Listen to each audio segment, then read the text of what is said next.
All right, let's see if we get something without too much background noise. This next video that has now been coming to me that I'd like to discuss seems like fun is going to be called Planes, Clouds, Weather, What's Going On?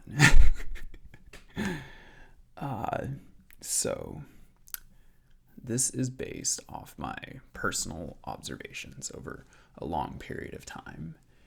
And a part of that is just emphasizing that these are my personal observations with very little research. And I personally feel that that's important and something that has been lost on a lot of people nowadays. A lot of the world is actually just looking around and saying, what do I see going on? What do I feel is going on? As opposed to, what does the news say is going on? What do the experts say is going on? What do the authority figures essentially say is going on, the cultural authority figures? So I want to talk about what I see in the skies, what I see in the clouds and the weather, because it's a very contentious topic nowadays. What is going on with the weather? What is going on with the climate? What are these, what is this stuff coming out of planes in the sky? Is it just contrails, the regular, what do we call it, byproducts of, burning jet fuel, burning plane fuel? Or is there more to it than that? Now, I would say I'm not sure, but I've seen a lot of weird things by watching. One of the first things I want to point out is that here in the United States, that's where most of my observations have been, there's a lot more stuff in our skies and has been for a while than people usually acknowledge. When I've looked up at the sky for most of my life, and I think most people have thought the same thing, and I see something flying over, it's going in a straight line, roughly, I go, oh, there's an airliner, there's a passenger plane. And I don't think that much about it. I've been in passenger jets. Most people in the States nowadays have been in passenger jets. There's quite a few of them. You see something going through the sky and you're like, oh, there's a passenger plane.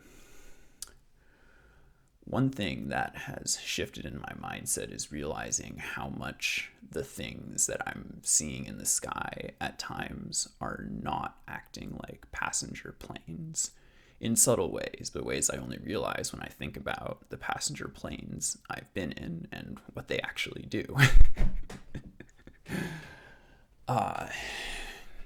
Where to start? One thing is that, well, first of all, I want to say I think a lot of these things are military or drones, but at this distance that we usually see these things, they're not easy to tell that it's those things.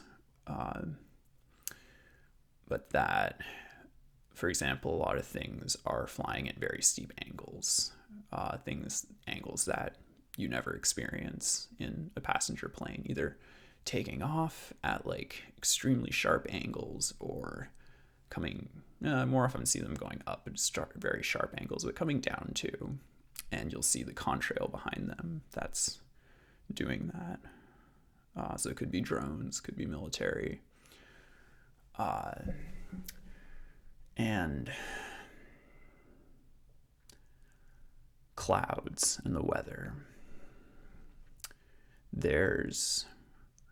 The weather has changed, obviously, but from what I've seen in the last 10 to 15 years, as I've noticed, the weather change is very much just a change in the way the clouds look.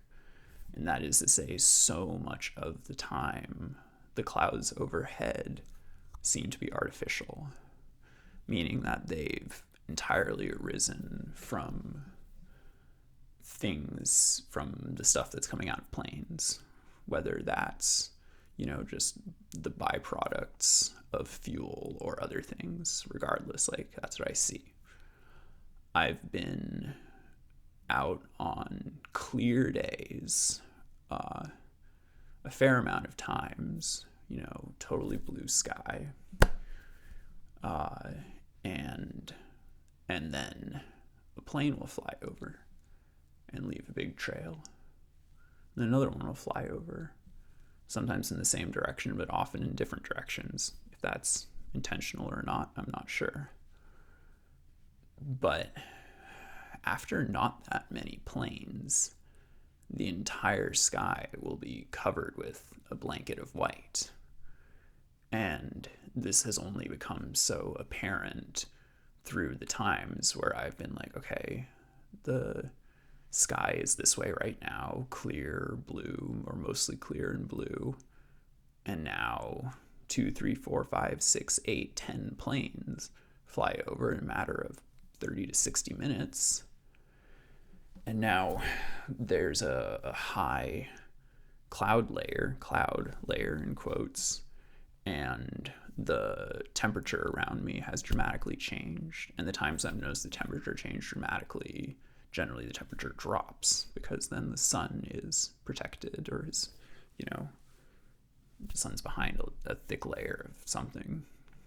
I also find it interesting that back in school, this is pointed out to me at one point, that we were taught that high clouds trap heat, which is what the greenhouse effect is, and low clouds cool, or have it feel like there's less heat. But when I observe these high clouds appearing after multiple planes going by, I've noticed the temperature dropping, just simply because the sun's not shining. Maybe it traps heat more long term, but it's not the immediate apparent effect.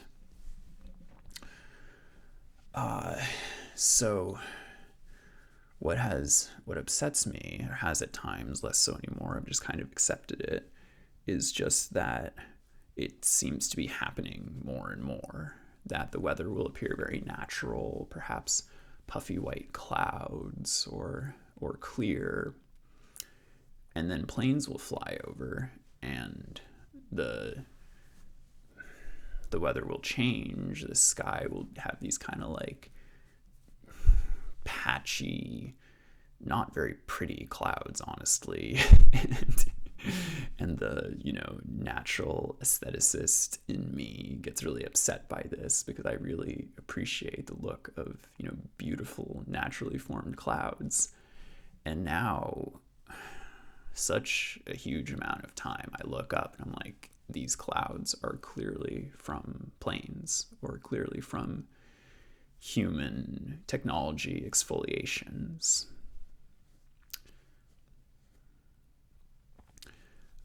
And it upsets me at times too that this just does not seem so obvious to people.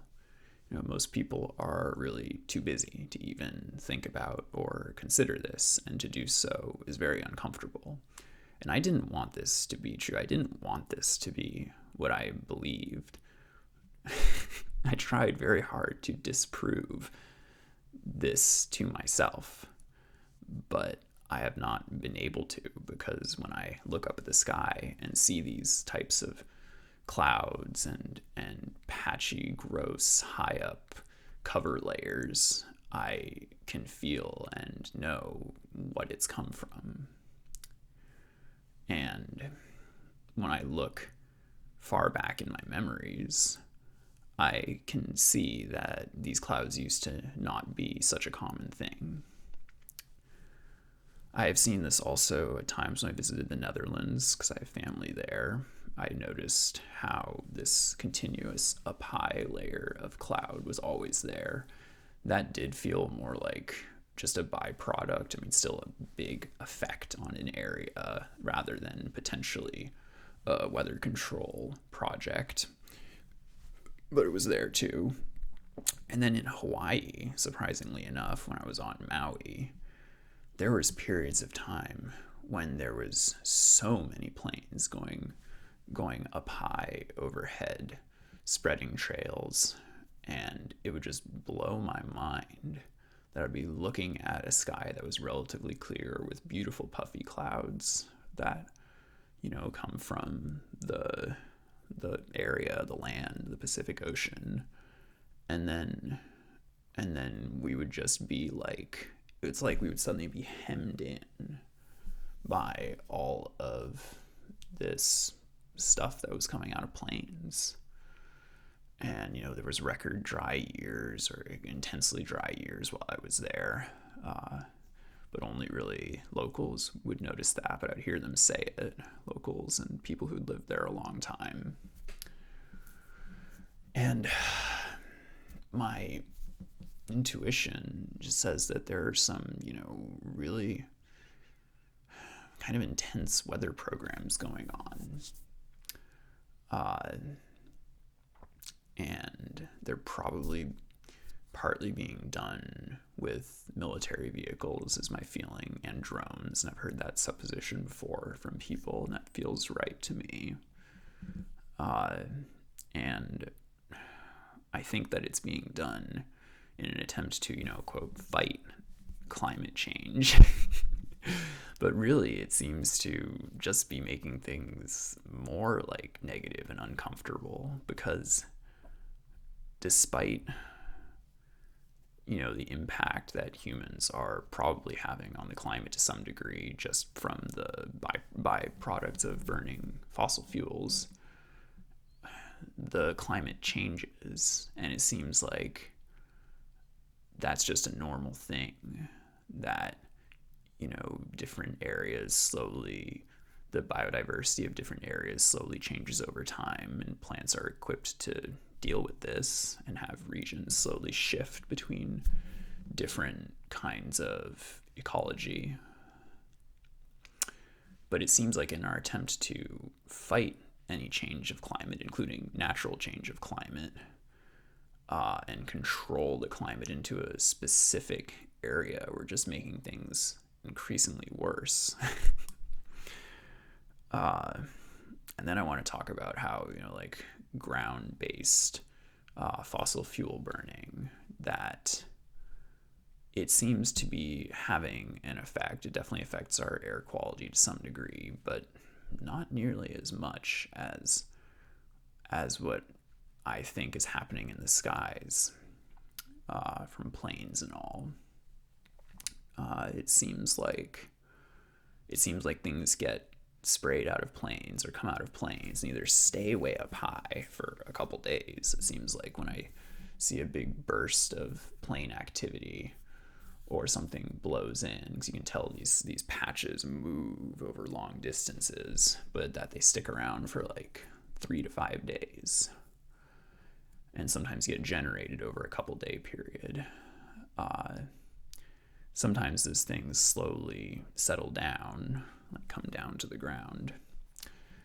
And I've done things where I've sat on ridges, like high above cities, on kind of like hot, muggy days. I didn't go there specifically to do this, but on days when I sat on a ridge high above a city, I could see the natural, exfoliation of things like cars and industry coming out of a city. And you could see that it doesn't rise very high up. It goes, maybe a couple hundred feet in the air, maybe up to like 800 feet. And that means, people are breathing it, but it doesn't seem like it climbs so far into the atmosphere as we've been led to believe, at least from certain areas. So these are places where, what we've been told and what I think is happening don't line up. And I would like people to become more conscientious of how often the weather we're experiencing is just so far beyond natural, particularly clouds. If people would just start noticing the clouds in the sky are so often just coming from planes that, the pea soup or this like intense thick haze that sometimes it'll be, from the ground to like, I would say 25,000 feet in the sky. And sometimes it hangs out just more up high and maybe settles down. In areas I've been going to my entire life, I've seen how these clouds have started appearing more and more. I just want that to be noticed, and maybe because it also seems like there's been a little more mainstream acknowledgement of covert weather control programs going on. And I think at some point we're probably going to get told through more mainstream media sources that like, yeah, this has been going on, and yeah, it's a great idea for like fighting climate change. This is how technology is going to save us again. But it's being done without being told, without telling us or general public consent, because I know that most people would actually object to this kind of manipulation of our weather patterns and cycles. So I think that's all. Some stuff to think about, some stuff that I feel very clear on and now am settled about, but most people thinking about this topic or exploring it, it's pretty upsetting and kind of destabilizing of what we think is true and real and happening. But for those that want to be more aware of the truth, it is long-term freeing. So that's all for now.